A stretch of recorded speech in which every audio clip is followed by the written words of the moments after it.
ขาดด้วยเงินอายจะขอเดิน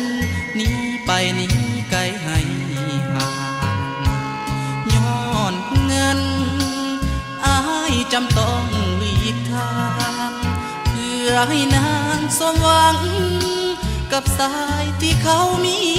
เงินเพราะเงินเท่านั้นตัวอันตรายคนหาตัดใจหนีไปเป็นของคนอื่นเหลือเพียงสาบหักเหลือความละทมทมคืนคนหักกลายเป็นอื่นเพราะเงินตัวเดียวเท่านั้นบ่อยากเกิดมาจนให้คนรังเกียจคือคนยามเหยียดบังเบียดเสียดสีเกิดมาจนสังคมเขาว่าบ่ดีดังคนหักขาดนี้ได้พอจนเงินเป็นเหตุให้หักแยกทางจำต้องผิดหวังสิ้นแล้วความหักของข้าโทษตัวเองตำต้อยน้อยวาสนาโชคดีเด้อที่หักข้าน้อยวาสนาพอจน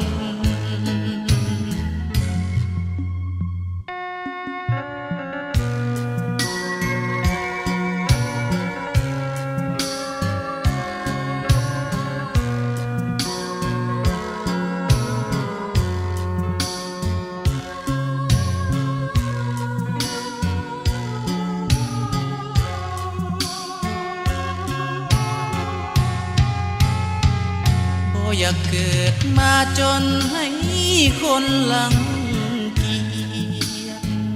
คือคนยามเหยียดบังเบียดเสียดสีเกิดมาจนสังคมเขาว่าบ่ดีดังคนหักขาดนี้ได้พอจนเงินเป็นเหตุให้หักแยกทางจำต้องผิดหวังสิ้นแล้วความหักของข้าโทษตัวเองตำต้อยน้อยวาสนาโชคดีเด้อที่หักข้าน้อยวาสนาพอจน